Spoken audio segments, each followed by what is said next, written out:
Dapat di sini lah kan dia mulai tersongkor kan. Kasus pembunuhan sopir truk di Simpang Macan Lindungan, Palembang mulai terungkap. 2 dari 5 pelaku ditangkap Satreskrim Polrestabes Palembang di tempat persembunyian mereka. Kedua tersangka masing-masing MA dan RS.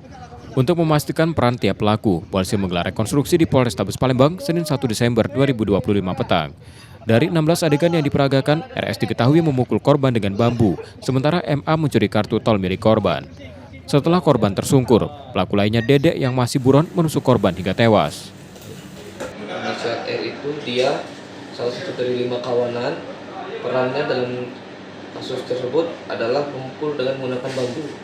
Sedangkan Alpian dia percobaan untuk mencuri kartu tol yang ada di dalam mobil korban.